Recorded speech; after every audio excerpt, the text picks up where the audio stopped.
साहब प्रणाम, मैं हूं हिमांशु द्विवेदी और स्वागत है आपका हमारी खास पेशकश चर्चा में। चर्चा के तहत आज हमारा विषय बेहद संवेदनशील है।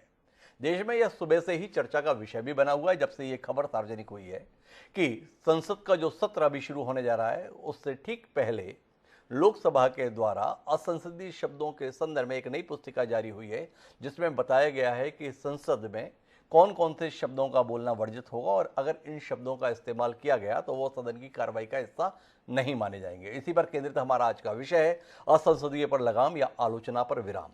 ये बात इसलिए कहनी पड़ रही है, ये विषय इसलिए चुनना पड़ रहा है कि जिन शब्दों का चयन असंसदीय के तौर पर इस पुस्तिका में किया गया है वो अमूमन आम बोलचाल की भाषा में प्रयुक्त किए जाते हैं। भाषा के संदर्भ में कई परिभाषाएं हमारे बीच में मौजूद हैं।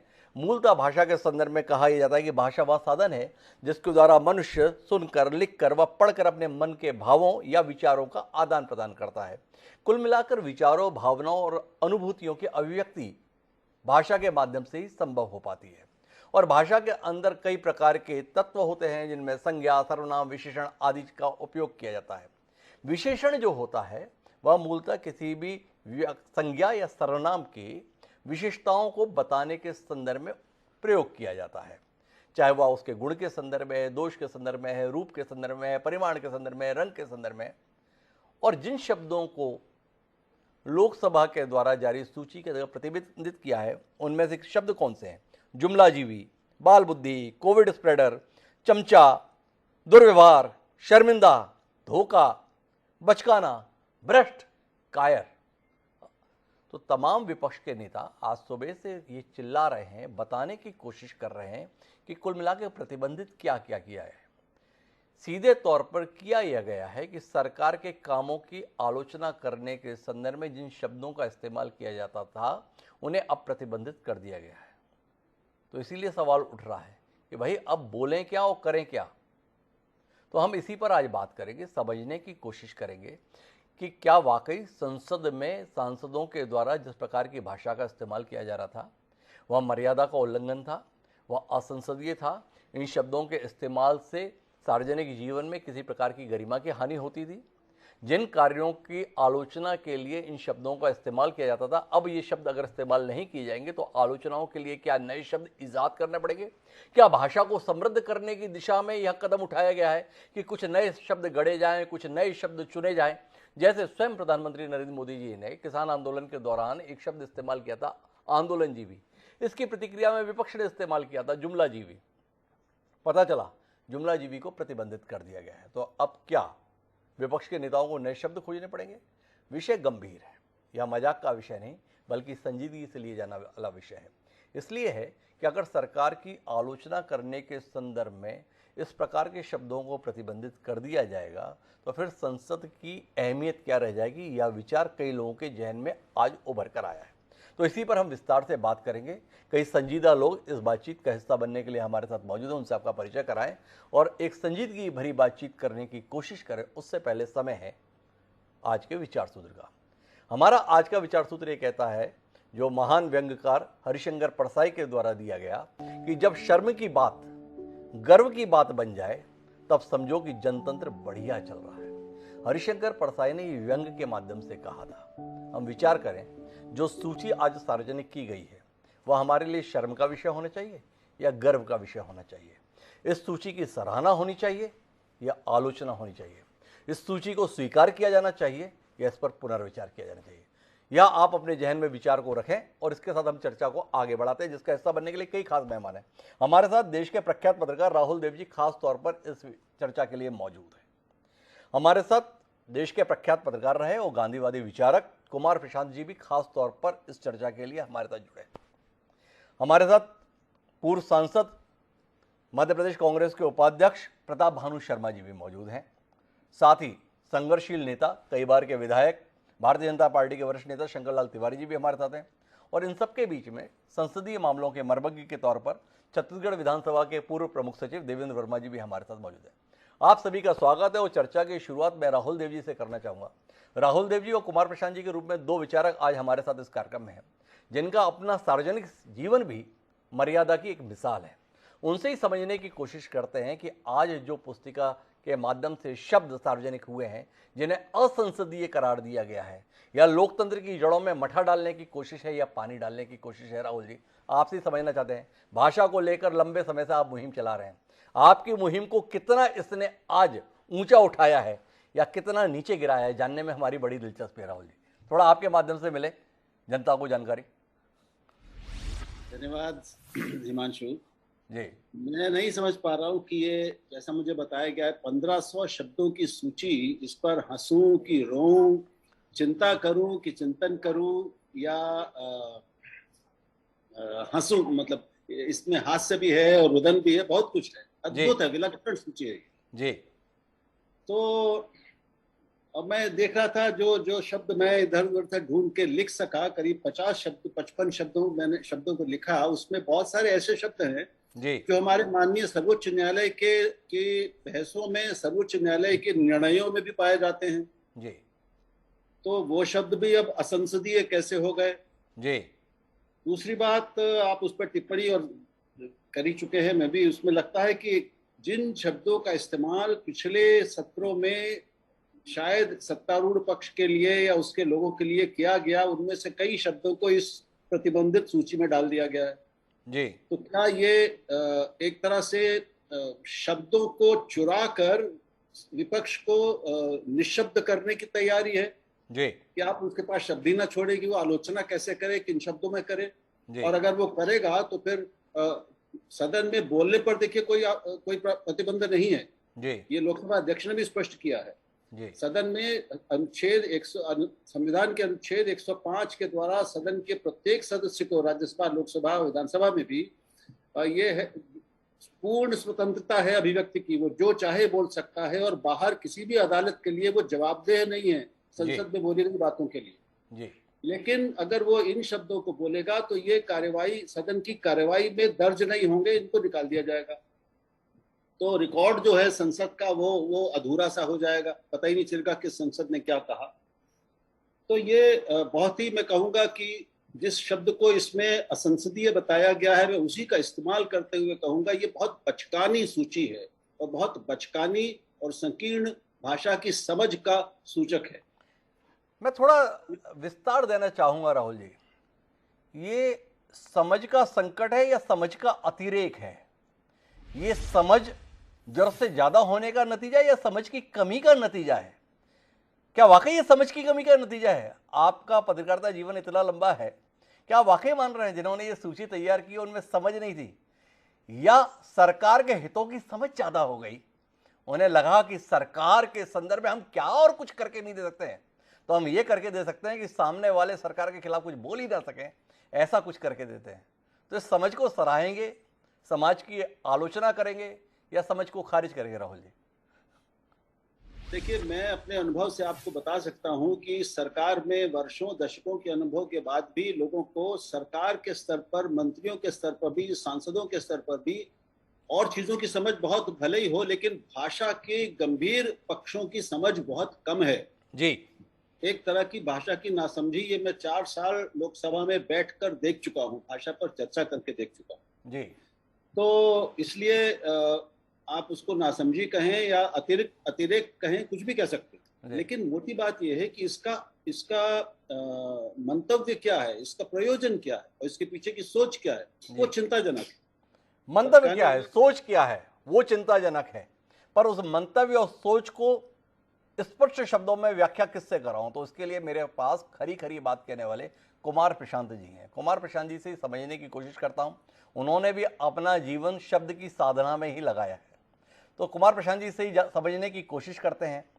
सदन में आप बोल सकते हैं, लेकिन वो कार्रवाई का हिस्सा नहीं बनेगा। कार्रवाई का हिस्सा नहीं बनेगा तो समाचार पत्रों के द्वारा उसको प्रकाशित नहीं किया जाएगा। जिस संविधान की धारा का उल्लेख, अनुच्छेद का उल्लेख राहुल जी कर रहे थे, कुमार प्रशांत जी, 105(2), जिसके तहत सांसदों को संरक्षण मिला हुआ है, विधायकों को संरक्षण मिला हुआ है बोलने के संदर्भ में बाहर की जवाबदेही न होने का, अब उनके बोलने पर ही प्रतिबंध लग गया है। ये शब्द बता रहे हैं, जो शब्द सरकार के कामकाज की आलोचना के लिए प्रयोग में लाए जाते रहे दशकों से, उनको प्रतिबंधित किया गया है। मंशा क्या है इसके पीछे? जो कुछ आपने भूमिका में कहा और जो कुछ राहुल जी ने कहा, जी उसके बाद हम लोगों के कहने के लिए बहुत बचता क्या है। जी तो लगता है बातचीत ही असंसदीय करार दी जाए तो शायद ज़्यादा बेहतर होगा। लेकिन मैं शायद ऐसे कहूँ तो ज़्यादा सोचने लायक बात है कि अगर संसद ही असंसदीय हो जाए, पार्लियामेंट अनपार्लियामेंट्री हो जाए, तब हम पार्लियामेंट्री शब्दों को लेकर बहस करें, इससे ज़्यादा खोखली बात कुछ हो ही नहीं। तो मेरी चिंता किसी और जगह पर है जी कि मैं देख रहा हूँ कि ये संसद रह ही नहीं गई है। कौन पक्ष में है, कौन विपक्ष में है, किसकी कितनी संख्या है, वो सवाल नहीं है। संसद का मतलब है एक अच्छी खुली बहस होने की जगह। अगर वो जगह खत्म होती जा रही है, कम होती जा रही है, तो उसकी चिंता होनी चाहिए। कई सारे शब्द, राहुल जी ने तो कहा एक लंबी सूची ही बनी हुई है, आपने कहा एक बुकलेट बनी है, मैंने तो देखी नहीं है। लेकिन मैं सोच रहा था कि अगर जुमला जीवी शब्द असंसदीय है, जी तो आंदोलन जीवी शब्द के बारे में क्या कहेंगे आप? जी और फिर ये भी सोचना पड़ेगा कि शब्द हमारे विमर्श में लेकर कौन आया है और कब आया है।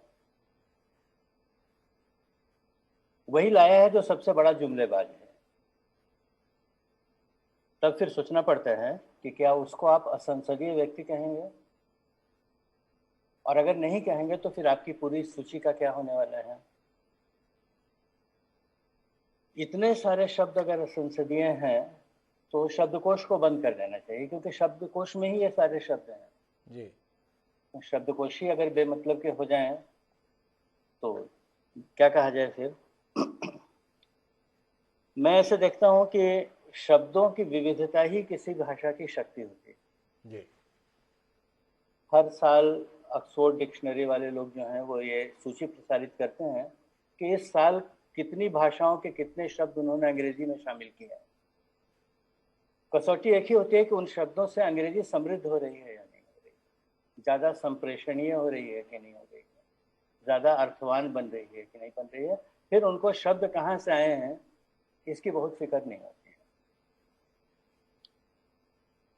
अब नाटक, धोखा, शर्म, दिखावटी, बाल बुद्धि जैसे शब्द अगर असंसदीय करार दिए जाएं तो ये बाल बुद्धि का सबसे बड़ा प्रमाण है। मैं तो ये सोच रहा था कि अगर टेबल पीटने को असंसदीय कह दिया जाए तो प्रधानमंत्री क्या करें, क्योंकि सबसे ज्यादा टेबल पीटते हुए दिखाई देता है। मैं तो हैरान रह गया पढ़ करके कि शकुनी शब्द भी असंसदीय है, जो इन लोगों को पता होना चाहिए कि महाभारत की परंपरा से निकला हुआ शब्द है। उसको एक भाव के रूप में हिंदी में शामिल कर लिया गया है। आप शकुनी कहते हो तो बहुत सारी बातें आपसे आप ही आपके सामने आ जाती हैं। तो इस तरह की स्थिति बना दी गई है। मुझसे कोई पूछे तो मैं कहूँगा कि गाली और अपशब्द, जी इन दो को छोड़ दीजिए तो कोई भी शब्द असंसदीय नहीं है। जी इतनी मजबूत हमारी संसद बननी चाहिए, इतने खुले इरादों वाली हमारी संसद बननी चाहिए, और भाषा की ऐसी समझ उसकी होनी चाहिए। तो कुल मैं अगर मिला के भूल नहीं कुमार रहा हूं प्रशांत तो जी की खिन्नता है इस सूची के संदर्भ में, लेकिन उन्होंने बात बड़ी मार्मिक कही। बोले आप शब्दों की चिंता कर रहे हैं, यहाँ संसदीय असंसदीय होती जा रही है, अपनी प्रासंगिकता खोती जा रही है, तो इसके संदर्भ में आप शब्दों के संदर्भ में कहाँ पीछे पड़े हैं। चिंता का तो दौर कुछ और ही है, विषय कुछ और ही है। तो ऐसी गंभीर टिप्पणी के बाद मेरी जिम्मेदारी बनती है कि देश के सबसे बड़े राजनीतिक दल के प्रतिनिधि जो इस चर्चा का हिस्सा बने हैं उनके पास जाऊं और उनकी सोच को सार्वजनिक करूं। तो शंकरलाल तिवारी जी मेरे साथ में हैं, अपनी उग्रता के लिए ख्यात है। जनता के बीच में इन्हीं शब्दों को प्रयोग करते हुए हम उन्हें दशकों से देखते आए हैं। शंकरलाल जी, आज आपको ज्ञान मिला है लोकसभा की सूची के माध्यम से कि जो आप जनता की बात रखने के लिए जिन शब्दों का प्रयोग किया करते थे, ये सरकार बहरी है, ये सरकार निकम्मी है, ऐसे शब्द हमने आपके मुंह से बहुत खुलकर सुने हैं। आज पता चला कि आप जैसा विवेकवान व्यक्ति भी असंसदीय शब्दों का इस्तेमाल किया करता था। तो थोड़ा बताएंगे शंकरलाल जी, आज अपने आप में आप कितने शर्मसार हो रहे हैं, कितने शर्मिंदा हो रहे हैं कि कैसे शब्दों का प्रयोग आप सार्वजनिक जीवन में करते आए हैं, जिसे इस देश की सबसे बड़ी पंचायत ने असंसदीय करार दिया है।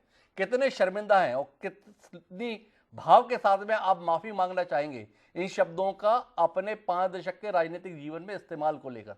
शंकरलाल जी। मैं सोच रहा हूँ मान जी आपने चर्चा का विषय चुना है और इसलिए आप ठीक है, माफी मंगवाओ, आप कुछ भी करो, और इसमें ऐसी क्या इतनी बड़ी बात है। जी कुछ शब्दों को चयन किया है और कोई अकेले मिनिस्ट्री ने नहीं किया। संसदीय जो वहाँ सिस्टम है, जी विधानसभा में भी अपने मध्य प्रदेश में आपने देखा होगा, पिछले दिनों विधानसभा अध्यक्ष ने भी कुछ शब्दों की सूची जारी की। जी मैं अपने विद्वान जो वरिष्ठ बैठे हैं उनको प्रणाम करता हूँ जी और उनसे ये जरूर कह रहा हूँ कि नहीं, चिंतन भी करिए, चिंता भी करिए, जी क्योंकि लोकतंत्र बिना आपके चिंतन और बिना आपकी चिंता के नहीं होगा। जी बहुत अच्छी बात कही है हमारे जो प्रवक्ता थे, जी पत्रकार जी ने, कि सच ये है कि कभी हिमांशु जी आपसे अपेक्षा है कि बहस चलाइए तो विधानसभा की उपयोगिता और संसद की जो उपयोगिता और प्रासंगिकता है जनता के बीच में, जी और जो वहाँ की स्थिति है, जी और उस स्थिति के लिए अकेले इस शब्दकोश की बात, और मैं क्षमा करिएगा, मैंने आप लोगों के मुंह से सुना है जी कि हिंदुस्तान का और हिंदी का जी विशेष करके शब्दकोश इतना छोटा नहीं है जी कि अपन उसमें से 4, 6, 10 शब्द कोई न डिलीट करने लायक थे पर सूची में आ गए। अरे आप वरिष्ठ लोग हो, आप सुझाव दे रहे हो, बहुत कोई अंतिम फैसला है क्या लोकतंत्र में?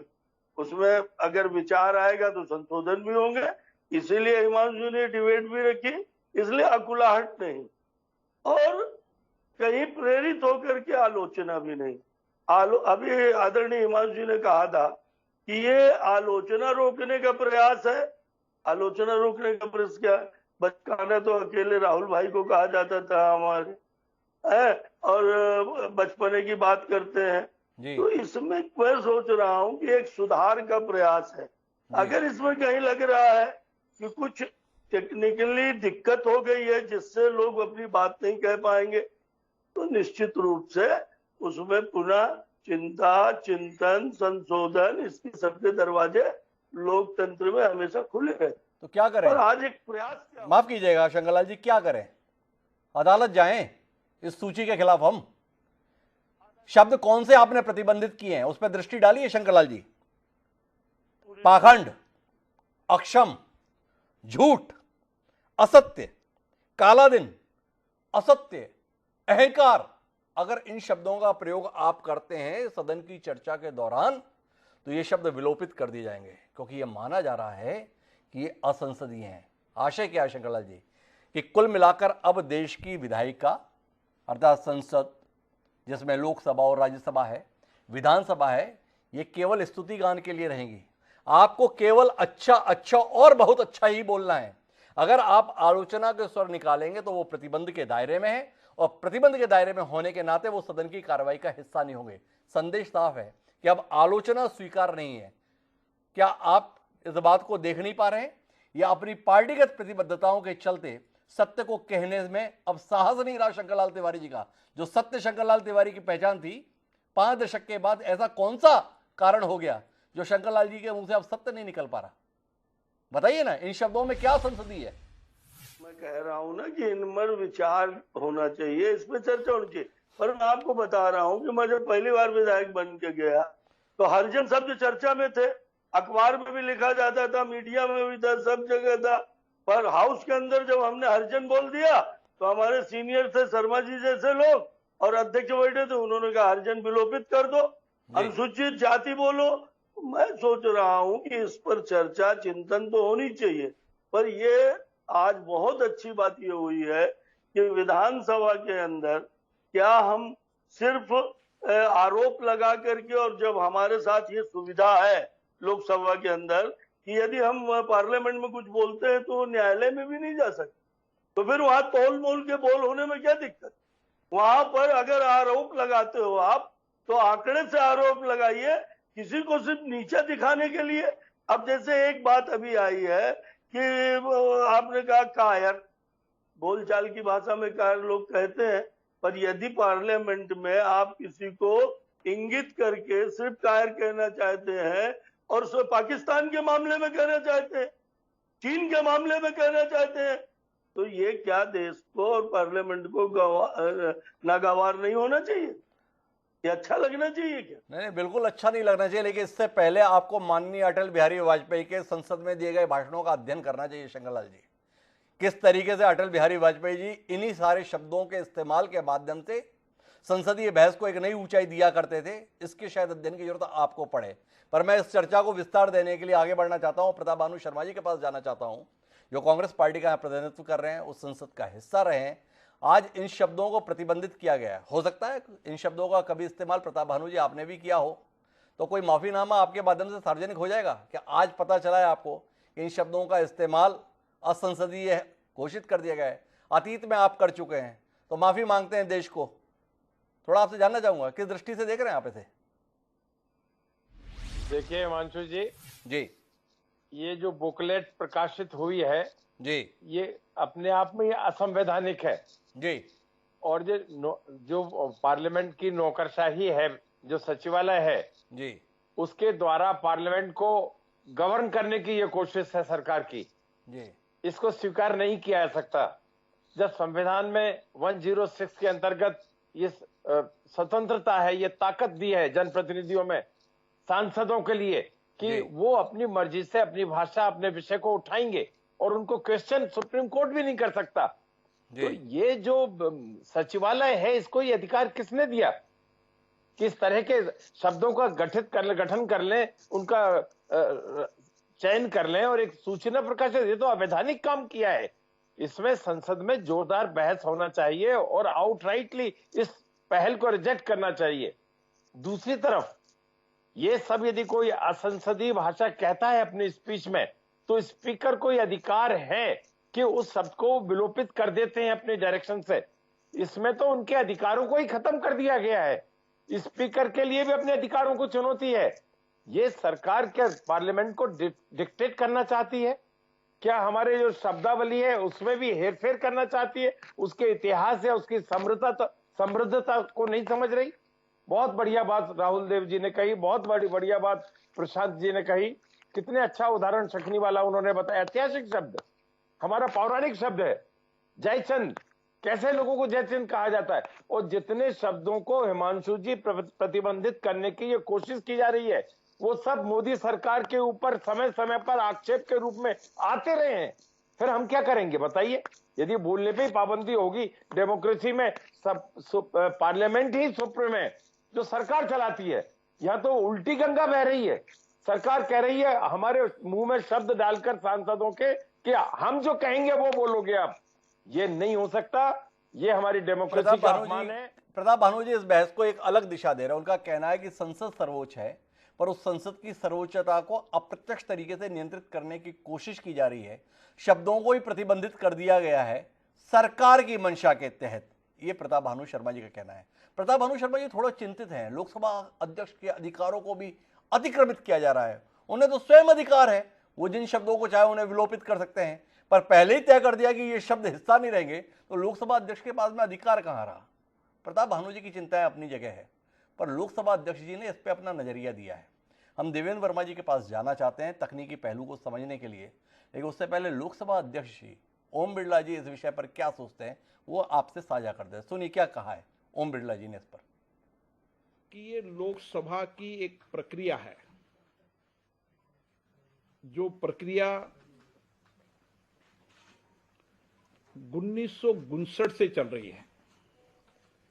उस प्रक्रिया में जब कभी भी संसद में चर्चा संवाद के दौरान, चाहे सत्ता पक्ष हो चाहे प्रतिपक्ष हो, कोई भी मान्य सदस्य किसी पे आरोप प्रत्यारोप या अन्य विषयों के संदर्भ में बोलते समय कुछ विषयों पर आपत्ति करते हैं, तो उस समय जो पीठासीन अधिकारी रहते हैं, चाहे राज्य की विधानसभाओं में हो चाहे लोकसभा राज्यसभा में हो, वो उस समय मानते हैं कि ये शब्द जो बोला गया है, जिस क्रम में बोला गया है, वह संसदीय नहीं है, तो उसको एक्सपंज करते हैं, विलोपित करते हैं।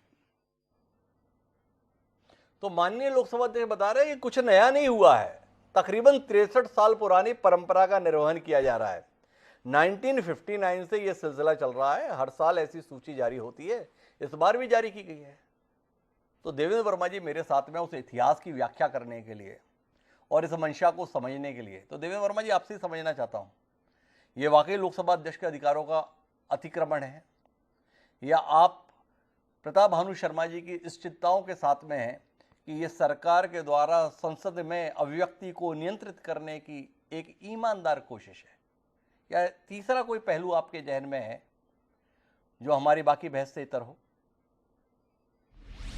देखिए, ये अनपार्लियामेंट्री एक्सप्रेशंस जी या असंसदीय शब्द जी कोई पहली बार प्रकाशित हुआ है ऐसा नहीं है। जी ये सबसे पहली बार प्रकाशित हुआ 1990 में, जी जब 59 से लेकर और 90 तक के असंसदीय वाक्यांश, जी मैं असंसदीय शब्द नहीं कहूंगा, एक्सप्रेशन है वो, भाव, जी उन शब्द वो इस भाव में प्रयोग किए गए हैं। जैसे अभी कह रहे थे कि शकुनी, अब शकुनी जो है वो किस भाव में प्रयोग किया गया, क्या जी। किसी मेंबर के लिए किया गया, इन शब्द का एक्सप्रेशन किस उसमें आता है। तो ये सबसे पहली बार 90 में प्रकाशित हुआ, उसके बाद में 99 में प्रकाशित हुआ, और उसके बाद में अभी प्रकाशित हो रहा है। 99 वाला जो असंसदीय शब्दावली है ये मेरे पास में है जी ये 99 में प्रकाशित है। जी। इसमें 500 पृष्ठ है, कोई 15-20 शब्द या 100-200 शब्द ऐसा नहीं है। इसमें 500 पृष्ठ में सारे वाक्यांश दिए हुए हैं। देखिए, ऐसा है कि ये जो संसद और हमारी विधानमंडल है, जी ये सर्वोच्च प्रजातांत्रिक संस्था है और इसमें गरिमा बनी रहनी चाहिए। 105 के अंतर्गत सदस्यों को बोलने की स्वतंत्रता तो है, वाक स्वतंत्र तो है। वाक स्वतंत्र इस सेंस में है कि उनके कहे हुए बातों पर बाहर किसी प्रकार का केस नहीं चलाया जा सकेगा, उनके ऊपर किसी प्रकार की कार्रवाई नहीं की जा सकेगी। ये वाक स्वतंत्र संविधान के अनुच्छेद 105 में दिया हुआ है, 106 में दिया हुआ है। लेकिन जो वाक स्वातंत्र है, वाक स्वातंत्र तो प्रक्रिया और कार्य संचालन नियम जो संविधान के प्रावधान के अंतर्गत बना है, उसमें अध्यक्ष को यह अधिकार दिया है कि वो विधानसभा की कार्य, वो पाएंगे कि कोई ऐसा शब्द जो कि डेरोगेटरी है, जो कि इस संसद की मर्यादा के अनुकूल नहीं है, ये या किसी सदस्य या किसी मंत्री या किसी सदस्य या पीठासीन अधिकारी या गवर्नर या किसी दूसरे सदन के सदस्य के प्रति आरोपात्मक है, तो ऐसे शब्द में माननीय अध्यक्ष जो है या पीठासीन अधिकारी जो है वो ऐसे शब्दों को विलोपित कर सकते हैं, उसमें से आदेश दे सकते हैं, और ये उनके नियमों में प्रावधान है। जैसे मैं आपको एक उदाहरण बता रहा हूँ जी मुर्गा बना दो। अब यदि किसी मेंबर के लिए कहेंगे कि मुर्गा बना दो तो असंसदीय होगा जी अब जैसे एक अभी चर्चा में ही आया था मीर जाफर और जयचंद, जी यदि किसी मेंबर के लिए कहा जाएगा कि मीर जाफर और जयचंद, तो वो असंसदीय होगा, क्योंकि किसी मेंबर के संबंध में आप डेरोगेटरी शब्दों का प्रयोग नहीं कर सकते। जी ये आपको देखना पड़ेगा। ये कोई छोटी मोटी जगह नहीं है, ये संसद है, प्रदेश की सर्वोच्च, देश की सर्वोच्च संस्था है, विधानमंडल प्रदेश के सर्वोच्च संस्थाएं हैं, इनमें भाषा का तो प्रयोग। मैं देवेंद्र वर्मा जी आपको बीच में रोकना चाहूंगा माफी के साथ में, और आपसे जानना चाहूंगा कि क्या हमारे देश में संसद में जो पीठासीन अधिकारी हैं, विधानसभा में जो पीठासीन अधिकारी हैं, जिनको हम लोकसभा अध्यक्ष या राज्यसभा में सभापति या विधानसभा में विधानसभा अध्यक्ष के तौर पर जानते हैं, क्या वाकई अब उनमें कोई दम वम बचा नहीं, उनमें कोई क्षमताएं नहीं बची, उनमें निर्णय लेने का मादा नहीं बचा, उनमें समझ नहीं बची, इसलिए इस प्रकार की पुस्तिका के माध्यम से वो सारे शब्दों को, भावना को जाने बगैर ही प्रतिबंधित कर दिया गया। आपने बताया भाव महत्वपूर्ण है, किस भाव से कहा गया, पर अब भाव तो महत्वपूर्ण रहा नहीं, शब्द महत्वपूर्ण रह गया है। भावना महत्वपूर्ण रही नहीं, शब्द महत्वपूर्ण रह गया। आपने मुंह से निकाला विलोपित, आपने कहा यह सरकार निकम्मी है, हिम्मत कैसे हुई आपकी, विलोपित। तो आपसे समझना चाहता हूं कि आप इसकी मूल भावना को महसूस कर पा रहे हैं? जो आप भावना की अहमियत हमें बता रहे हैं, क्या ये सूची बताती नहीं है कि इसमें भावना है, क्या पीठासीन अधिकारी पर भरोसा नहीं रहा, इसलिए किताब के माध्यम से कानून की शक्ल ही दे दो कि कुल मिलाकर ये शब्द बर्दाश्त ही नहीं है हमें? कहिए ना देवेंद्र जी। ऐसा नहीं है जी, मैं आपकी बात सहमत नहीं हूँ जी ये जो है इसमें कहीं शब्द नहीं दिए हुए हैं। फिर मैं आपको कहूंगा जी इसमें कहीं कोई शब्द नहीं दिए हुए हैं। जैसे मैं आपको एक पढ़ के बताता हूँ, जी खानदानी चोर जी सदस्य के लिए कहा गया। अब खानदानी चोर लिखा हुआ है कि किसके लिए कहा गया, खामखा बकना सदस्य के लिए कहा गया, खुद की पोल खुलती है सदस्य के लिए कहा गया। तो वो भाव भी क्या था, वो जो शब्द का प्रयोग किया गया सभा में, तो उसका भाव क्या था, वो भाव भी दिया हुआ है। इसलिए ये एक्सप्रेशंस जो है, कोई भी शब्द, आज तक कोई भी शब्द अनपार्लियामेंट्री नहीं हो सकता। या तो देवेंद्र वर्मा जी कह रहे हैं कि ये शब्द जो है अनपार्लियामेंट्री नहीं है, भाव महत्वपूर्ण है। राहुल देव जी मेरे साथ में हैं, देवेंद्र वर्मा जी के विचार के साथ में हैं, या जो जानकारी सार्वजनिक है, तमाम लोकसभा और राज्यसभा के सदस्य इस पुस्तिका के प्रकाशन के माध्यम से अपने आक्रोश को व्यक्त कर रहे हैं, वो सही है? राहुल जी, तो मुझे तो जितना गहराई से सोचो इसके बारे में लगता है कि ये तो विपक्ष को जी गूंगा करने की भी एक कोशिश इसमें दिखती है, सोच दिखती है, उसको शब्दहीन करने की दिखती है जी और भाषा को भी बिल्कुल निशक्त अशक्त करने की लगती है। ये भाषा के साथ भी एक बहुत बड़ा खिलवाड़ है और जी। मजाक हो रहा है, क्योंकि अगर हम ऐसे, अब अन्याय में क्या समस्या है, असत्य कैसे असंसदीय है, अब हमारे देवेंद्र जी चुन चुन के शब्दों को निकाल रहे हैं, ऐसे तो कम से कम इसमें 15-20 शब्द तो इसमें होंगे जिनको हटा देना चाहिए, मैं सहमत हूँ। जी 1500 शब्दों में हो सकता है कि 50 या 100 शब्द ऐसे हों जी जो सचमुच नहीं होने चाहिए, लेकिन बाकी शब्दों का क्या, जो जो जो हमारे सामने शब्द आ रहे हैं, जी अपमान, असत्य, अहंकार, काला दिन, दंगा, भ्रष्टाचार, भ्रष्ट, यानी मतलब फिर बचेगा क्या? तो अगर सांसद कैसे बोलेंगे, किस भाषा में बोलेंगे? जी मैं आपको बताऊं, हमारे साथ 2 यहाँ पूर्व जनप्रतिनिधि रहे हैं। एक बड़ा सवाल ये भी है जी कि जो चाहे विधानसभा हो, विधान परिषद हो या राज्यसभा लोकसभा हो, ये माननीय जो हमारे जनप्रतिनिधि हैं, ये जनता के प्रतिनिधि हैं और उनसे यह अपेक्षित है जी कि वो जनता की भाषा में और जनता के मुहावरों में बात करें। जी उनसे हम विश्वविद्यालय के हिंदी और भाषा के प्राध्यापकों की किताबी हिंदी और भाषा अंग्रेजी की अपेक्षा नहीं करते। जी तो जो शब्द स्वयं प्रधानमंत्री, सारे के सारे मंत्री, सारे हमारे राष्ट्रपति, जो हमारे सर्वोच्च न्यायालय, उच्च न्यायालयों के न्यायमूर्ति हैं, जिन शब्दों का प्रयोग वो विभूतियां करती हैं और औपचारिक स्थानों पर करती हैं, उनको हम असंसदीय कैसे कर सकते हैं? तो फिर संसद में बहस होगी कैसे? संसद में बहस होगी कैसे, ये आप राहुल जी सवाल कर रहे हैं। राहुल गांधी ये कह रहे हैं कि यह नई इंडिया की नई डिक्शनरी है। जिन शब्दों से सरकार के कामकाज को ठीक तरह से बताया जाता था उनको बैन कर दिया गया है। राहुल गांधी के साथ पहली बार खड़ा होने का आपका मन कर रहा है? देखिए, ये मैं लोगों पर टिप्पणी नहीं करता। राहुल गांधी भी कई बार अच्छी बातें करते हैं और कई बार बहुत सारे अच्छे माने जाने वाले लोग बहुत घटिया बात भी करते हैं जी तो ये तो इस पर तो किसी का एकाधिकार नहीं है। जी तो हमें सबकी बातों पे कभी हंसी आती है, कभी रोना आता है, कभी क्रोध आता है, तो सामान्य बात है। मैं निजी कोई बात नहीं करना चाहता। ये बड़ा सवाल है यहाँ पर। जी नहीं, बड़ा सवाल को ही मैं विस्तार देने की कोशिश कर रहा हूँ राहुल जी, और आपसे समझना ही चाहता हूँ कि विकल्प क्या है। हमने इस समस्या के संदर्भ में काफ़ी विस्तार से, तकरीबन आधे घंटे से ज़्यादा समय हो गया, बात कर ली। निदान क्या है, क्या इसके संदर्भ में कोई दृष्टि है? आपने तो उस सिस्टम का हिस्सा भी रहे हैं, लोकसभा में भी आपने कुछ समय बिताया है लोकसभा अध्यक्ष के कार्यालय के साथ सहयोगी के तौर पर, तो थोड़ा आप अपने जहन में कोई समाधान देखते हैं कि इस मसले के संदर्भ में क्या अगला कदम होना चाहिए?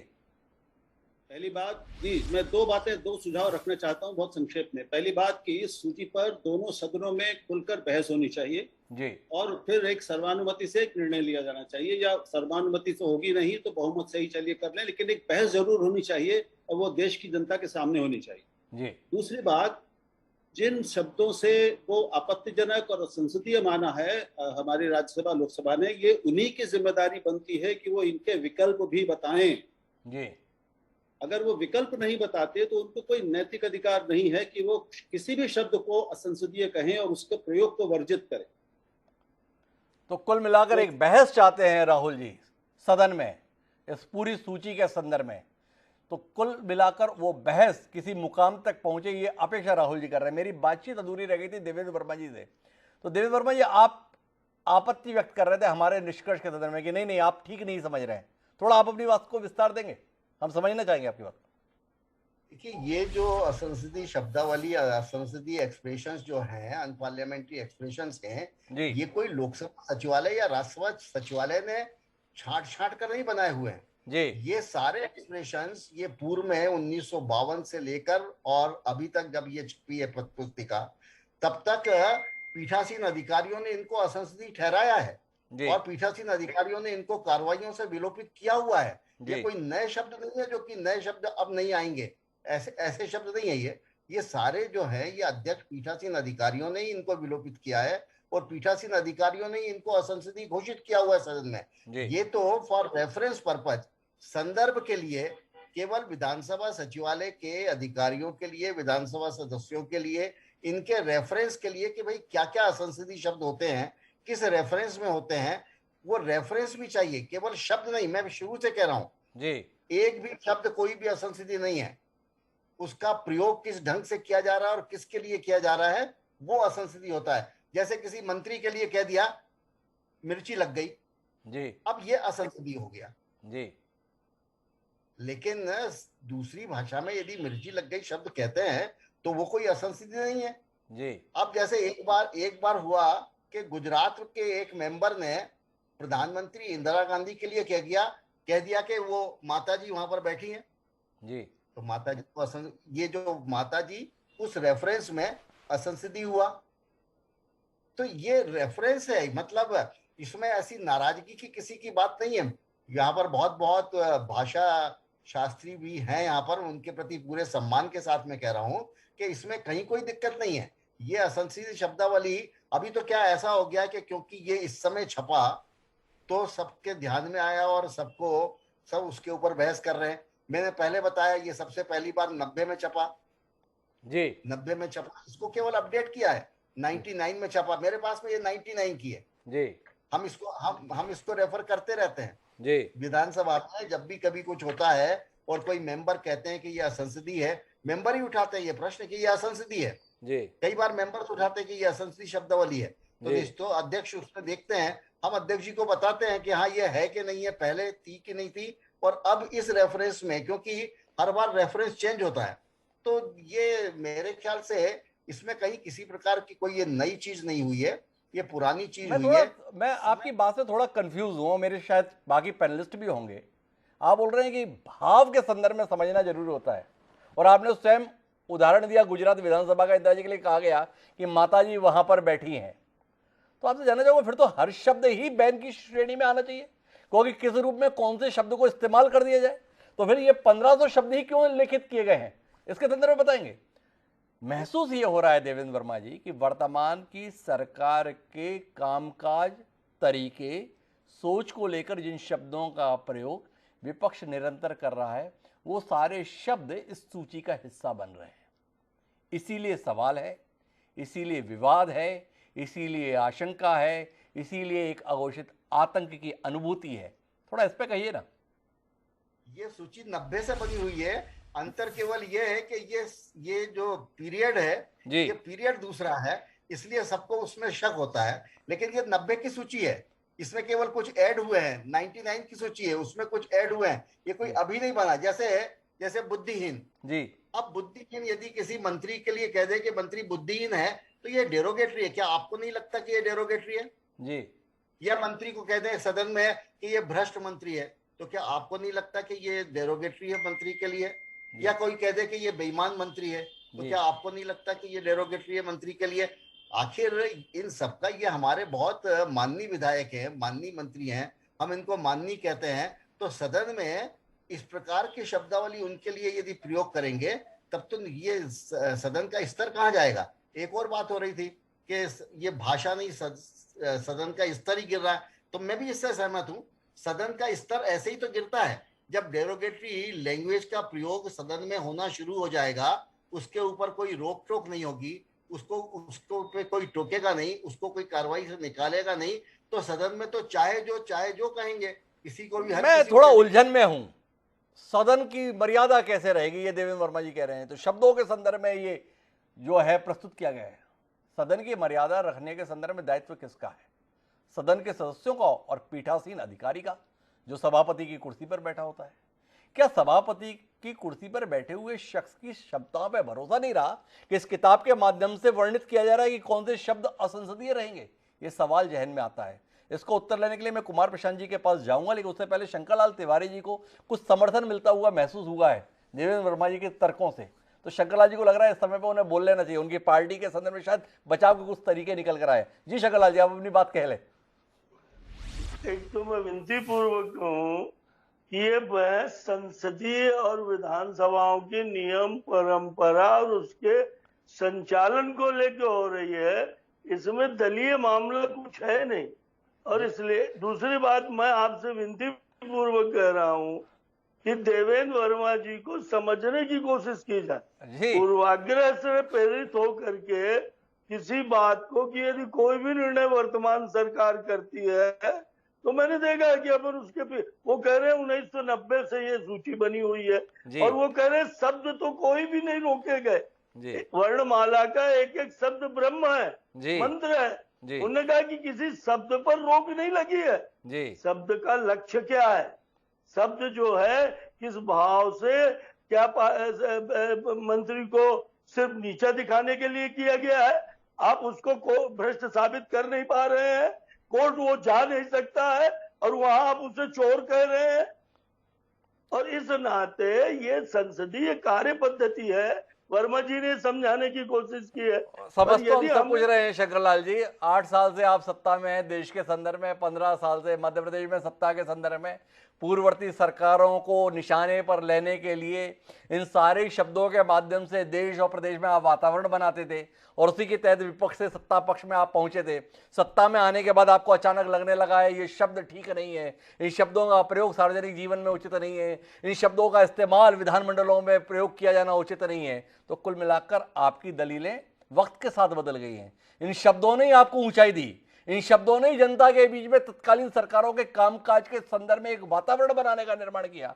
आज आपको लग रहा है ये शब्द आपके लिए समस्या तो नहीं बन रहे, ऐसा एक वर्ग महसूस कर रहा है। मैं कुमार प्रशांत जी के पास आना चाहता हूं और कुमार प्रशांत जी से समझना चाहता हूं, क्या वाकई पीठासीन अधिकारियों की क्षमताएं इतनी भोतरी हो गई हैं प्रशांत जी, जिसके चलते भाव को समझने के लिए भी अब इस पुस्तिका की जरूरत है?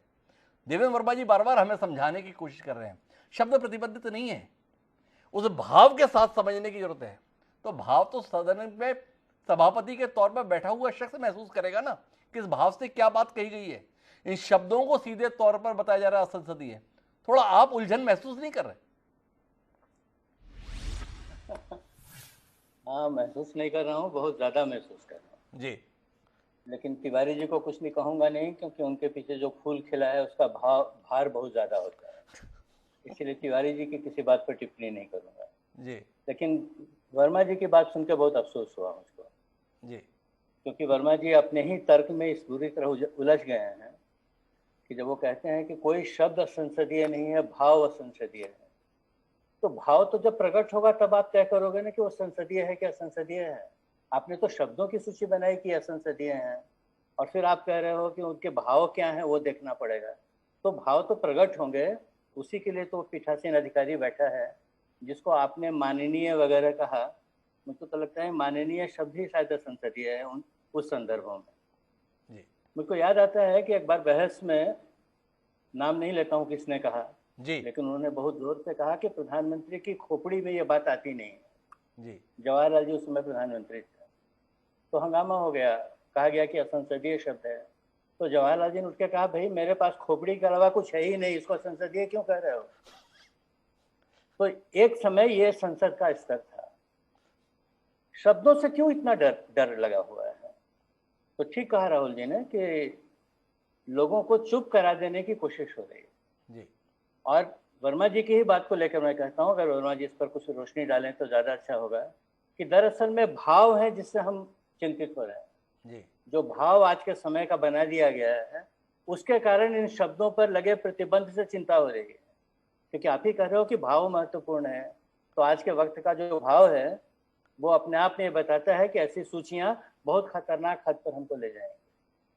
तिवारी जी को चिंता होनी चाहिए, कभी वो जगह बदली तो आपका विमर्श समाप्त हो जाएगा। आप लोग अगर ऐसा समझ रहे हैं कि किसी ने कह दिया है कि हम 40 साल तक रहेंगे तो हम रहेंगे, अभी तो जनता ही तय करेगी आप कहाँ रहेंगे, लेकिन अगर आप उस जगह से हटे तो फिर आपके लिए बोलना मुश्किल हो जाएगा। इसीलिए बोलना जो है हम सब की बुनियादी ज़रूरत है, इसको बचाने की कोशिश में हम सबको लगना चाहिए। इसीलिए मैं बहुत चिंतित, जो मैंने शुरू में आपसे कहा जी कि संसद इस तरह का रूप ले रही है, चिंता वहाँ है और इसमें बहुत कुछ होने वाला है। अभी तो देखिए ना, सांसदों को सामान्यतः आप पकड़ नहीं सकते थे, कैद नहीं कर सकते थे, पार्लियामेंट की अनुमति लेनी पड़ती थी। अब वो सांसद जो है वो किसी कीमत के नहीं रह गए। जी कौन उनको कहाँ पकड़ रहा है, कौन उनको जेल डाल रहा है, कौन लाठी मार रहा है, संसद में कभी चर्चा भी नहीं होती है। तो आप जिस चीज़ की चिंता नहीं कर पा रहे हैं वो सारी चीज़ें आपके सामने हो रही हैं। आप शब्दों को लेकर परेशान हैं तो परेशान हो सकते हैं।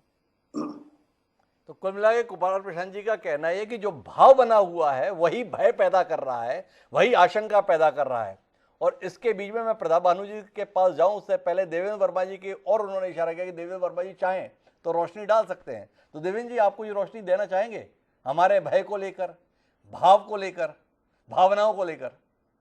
अभी जो प्रशांत कुमार जी कह रहे हैं जी खोपड़ी शब्द का उन्होंने उपयोग किया। जी खोपड़ी शब्द लोकसभा में, लोकसभा की कार्रवाई में असंसदीय है, जी असंसदीय किया गया है जी खोपड़ी शब्द को। ये जी। मेरे पास में है, मेरे पास में ये किताब है जी ये लोकसभा में, ये खोपड़ी शब्द ये लोकसभा में असंसदीय किया गया है। जी तो ये केवल इस टाइप के तर्कों से आप किसी चीज को गलत सिद्ध करने नहीं कर सकते, क्योंकि ये तो सारे ये असंसदीय शब्दावली, मैंने जो कहा भाव से आशय मेरा ये है, भाव से आशय मेरा ये है कि जैसे कहा कि व्यर्थ में समय बर्बाद मत करो। जी अब ये मेंबर को कहा, सदस्य को कहा व्यर्थ में समय मत बर्बाद करो। जी this is derogatory for that member. वो मेंबर कुछ अपनी बात कह रहा है और उसको आप कह रहे हो कि आप व्यर्थ में समय बर्बाद मत करो। वो समय बर्बाद नहीं कर रहा, वो अपनी बात रख रहा है। तो माफ करें इस देवेंद्र वर्मा जी, आप तो संसदीय मामलों के मर्मज्ञ हैं। यहाँ लोग बोलते हैं कि आपने देश को बर्बाद कर दिया। सदन में बैठे हुए व्यक्ति ने उनके बजट के सदन में कह दिया कि आप वक्त बर्बाद मत करो, तो आप कह रहे हो ये असंसदीय हो गया। तो फिर सदन में बहस है किस बात की? कुल मिला के जय जयकार करने के लिए जाए ना हम सब लोग, सांसदों को जो भेज रहे हो, विधायकों को भेज रहे हैं। आलोचना के संदर्भ में, आपके क्रियाकलापों के संदर्भ में टिप्पणियां नहीं की जाएंगी तो फिर बहस रही कहां, आलोचना रही कहां? अगर केवल स्तुतिगान ही इन सदनों का उद्देश्य रह गया है तो फिर सारी बात ही बेमानी है। मैं प्रताप भानु जी के पास जाना चाहूंगा। प्रताप भानु जी, आपसे समझना चाहूंगा, क्या वाकई अब सदन स्तुतिगान के लिए रह जाएंगे? अगर हर संदर्भ में यह है कि आप एक सदस्य के संदर्भ में ऐसा कैसे बोल सकते हैं? अरे बोलने की बात कर रहे हैं, यहां माइक उठा के फेंक दिए जाते हैं, यहां पर एक दूसरे के ऊपर हमला बोल दिया जाता है, उसके संदर्भ में तो रोक लगाते नहीं। जिन शब्दों के उपयोग के माध्यम से जनसाधारण को यह बताने की चेष्टा की जाती है कि हम आपके कामों के संदर्भ में क्या नजरिया रखते हैं, हम आपके कामों के संदर्भ में क्या दृष्टिकोण रखते हैं, हम आपकी नीतियों के संदर्भ में क्या नजरिया रखते हैं, उन शब्दों को ही प्रतिबंधित किया जा रहा है। और फिर ये कहा जा रहा है कि इसको लेकर परेशान क्यों हो रहे हैं। कितना जायज है? देखिए हिमांशु जी, राहुल देव जी ने बहुत साफ कहा कि जनप्रतिनिधि, सांसद या विधायक जनता की आवाज होता है जी, और हमारी पार्लियामेंट्री डेमोक्रेसी उसे संसद के अंदर बोलने की और उसके आवाज को और उसके मुद्दों को पूरी हिफाजत देती है, उसको सुरक्षा देती, प्रदान करती है। और यदि हम वही बात अपने तरीके से और अपनी भाषा में नहीं कह पाए तो हमें सांसद या विधायक बनने का क्या अधिकार है? और सरकार को तो ये अधिकार है ही नहीं संविधान के खिलाफ जाकर फ्रीडम ऑफ स्पीच पे कंट्रोल करे। संविधान के प्रावधान 105, 106 पर वो अंकुश लगाए और पीठासीन अधिकारी या स्पीकर के विवेक पर भी प्रश्न चिन्ह खड़ा कर दिया जाए। ये बुकलेट है क्या? असंवैधानिक है। राहुल देव जी ने दूसरी बात ये भी कही कि सदन में चर्चा होनी चाहिए, मुद्दों पे चर्चा होना चाहिए, इन शब्दों पे चर्चा होना चाहिए, इनके भाव पे भी चर्चा। जैसा देवेंद्र बाबू ने कहा, देवेंद्र वर्मा जी ने कहा कि इसके भाव, हर शब्द में हर भाव है, पर उसका उपयोग किस परिप्रेक्ष्य में कब कौन कैसे कर रहा है इस पर निर्भर करता है। पर इस पर यदि एक बहस होगी तो ये 1500 शब्दों की संख्या घटकर 100-200 रह जाएगी और उसमें एक यूनानिमस डिसीजन हो जाएगा। लोकसभा या राज्यसभा के सेक्रेटरिएट को, सचिवालय को यह बिल्कुल अधिकार नहीं है स्पीकर को ही अधिकार नहीं है कि किसी भी पुस्तक को इस तरह के डिफाइन करके असंसदीय अनपार्लियामेंट्री वर्ड को वो डिफाइन करे और उसका नोटिफिकेशन कर दे। नोटिफिकेशन करे, ये प्रताप भानु जी का कहना है। पर मैं राहुल जी वापस व्यक्तिपरक सवाल लेकर आपके पास आ रहा हूँ। आपने हालांकि कहा कि मैं व्यक्तिगत टिप्पणी नहीं करूंगा, पर मैं क्या करूं, मैं तो सवाल करूंगा। मैं आपसे जानना ये चाहता हूं राहुल जी, कि आप एक सामान्य तौर पर बातचीत में ये कह रहे हैं कि विपक्ष की आवाज़ को दबाने की कोशिश के तौर पर देखा जा रहा है, विपक्ष आलोचना नहीं करेगा तो कैसे करेगा। लेकिन अगर आप पिछले 2 दशक की राजनीति को देखें तो विशेषण के माध्यम से अपने विरोधियों पर हमला करने का जो हुनर देश के माननीय प्रधानमंत्री नरेंद्र मोदी जी के पास है, अभी उसकी मुकाबला करने की क्षमताओं में दूसरे लोग बहुत दूर दिखते हैं। क्या आपको नहीं लगता है कि ये शब्दावली का प्रतिबंध माननीय मोदी जी के लिए भी समस्या बनेगा? वो जिस व्यंग्यात्मक तरीके से विरोधियों को अपने निशाने पर लेते हैं, इस सूची के माध्यम से उनको भी संकट में डाल दिया गया है। इसके संदर्भ में कोई टिप्पणी करेंगे राहुल जी? आप जैसा दक्ष पत्रकार इसके संदर्भ में कोई टिप्पणी तो दे, ऐसी हमें अपेक्षा है। तुम्हारी दक्षता कहीं कम नहीं है, बहुत ही दक्ष और दुष्टता वाला सवाल किया जब। तो अब ये बात सही है कि अगर हमारे आदरणीय माननीय प्रधानमंत्री जी इस सूची को स्वीकार करके इन सभी शब्दों के प्रयोग को बंद कर दें तो मैं समझता हूं कि पूरा देश उनके पीछे चल पड़ेगा। मैं तो उनका भक्त हो जाऊंगा और बिल्कुल उनका शिष्य बन जाऊंगा कि अगर वो इन शब्दों के प्रयोग के बिना अपने भाषण देने लगे। और हम प्रधानमंत्री से क्या अपेक्षा करते हैं, या अपने सारे मंत्रियों से क्या अपेक्षा करते हैं, या हम सभी राजपुरुषों से क्या अपेक्षा करते हैं कि वो ऐसी भाषा बोलेंगे जो जनता की भाषा का, जनता जिसको अपनाएगी, अनुसरण करेगी और उनसे सीखेगी। तो अगर हमारे जननेता, हमारे सभी प्रधानमंत्री से लेकर सभी मंत्री संत्री सब ये शब्दों का इस्तेमाल शुरू कर दें तो बहुत ही अच्छा होगा। तो बिल्कुल राम राज्य तो आ ही जाएगा। और मैं ये भी कह दूं कि ये जो आज संसद की सूची है, इसमें सबसे ज्यादा अगर 2 विधानसभाओं की प्रतिबंधित शब्दों को शामिल किया गया है तो वो छत्तीसगढ़ और राजस्थान है जी। तो दोनों कांग्रेस की सरकारें हैं। मैं ये प्रताप भानु जी को भी बताना चाहता हूँ। तो ये कोई बीजेपी का मसला नहीं है, केवल हर सरकार, हर सत्तारूढ़ पक्ष अपनी आलोचना को निरस्त करने की और उसको निरस्त्र करने की कोशिश करता है। तो राहुल जी ये कह रहे हैं कि अगर ये सूची को अंगीकार कर लिया जाता है और माननीय प्रधानमंत्री ही अगर इसको अमल में ले आते हैं तो फिर तो पूरी कहानी ही बदल जाएगी। कुल मिलाकर महत्वपूर्ण बात जो है वो ये कि भाषा भावनाओं के अभिव्यक्ति का माध्यम है। अगर भावनाओं की अभिव्यक्ति को प्रतिबंधित किया जाएगा तो लोकतंत्र की मजबूती के लिए स्थान कहाँ रह जाएगा। ये देश इस बात के लिए सराहा जाता रहा है कि यहाँ पर भावनाओं की अभिव्यक्ति को प्रतिबंधित नहीं किया गया है। आज की ये सूची प्रारंभिक तौर पर यह बोध करा रही है कि अब भावनाओं की अभिव्यक्ति प्रतिबंधित होगी। जरूरत है कि इसका समय रहते निदान किया जाए। राहुल जी ने सुझाव दिया है सदन ही इस पर चर्चा करके समाधान खोजे। कुमार प्रशांत जी का कहना है कि संसद केवल भाषा के संदर्भ में चिंता ना करे बल्कि अपनी उपयोगिता के संदर्भ में ही विचार कर ले। तो 2 मूर्धन्य पत्रकारों के द्वारा जो बात कही गई है, क्या इस देश का मजबूत लोकतंत्र अर्थात सत्ता पक्ष और विपक्ष इस आवाज़ को सुनेगा और इस आवाज़ को सुनकर किसी समाधान पर पहुंचेगा, जानने में हमारी दिलचस्पी है। बहरहाल आप सभी मेहमानों का बहुत बहुत धन्यवाद इस चर्चा का हिस्सा बनने के लिए। समय है अब आज की प्रासंगिक पंक्तियों का। शब्दों के संदर्भ में हमारे यहाँ कहा गया कि शब्द ब्रह्म है। शब्द की संपदा के संदर्भ में तमाम बातें हमारे मनीषियों के द्वारा कही गई हैं। उनमें से ही एक दोहा हमें मिला जो ये कहता है कि ऐसी वाणी बोलिए मन का आपा खोए, ऐसी वाणी बोलिए मन का आपा खोए, औरन को शीतल करे आप ही शीतल होए। अर्थात इंसान को ऐसी भाषा बोलनी चाहिए जो सुनने वालों के मन को बहुत अच्छी लगे। ऐसी भाषा दूसरे लोगों को तो सुख पहुंचाती है, इसके साथ खुद को भी बड़े आनंद का अनुभव होता है। कबीरदास जी ने यह बात कही थी, पर कबीरदास जी ने यह बात कहते समय यह नहीं सोचा था कि उनके ये भाव सत्ता के स्तुतिगान तक ही सीमित रह जाएंगे। इसका दायरा कहीं व्यापक था। उम्मीद है सत्ता में बैठे हुए लोग शब्द के सामर्थ्य और उसकी महत्ता को समझेंगे और कोई ऐसा फैसला लेंगे ताकि इस देश में अभिव्यक्ति की स्वतंत्रता को लेकर कोई संकट महसूस नहीं किया जाए। इस उम्मीद के साथ अब ये याद कल फिर मिलेंगे नए विषय के साथ। तब तक के लिए सादा प्रणाम।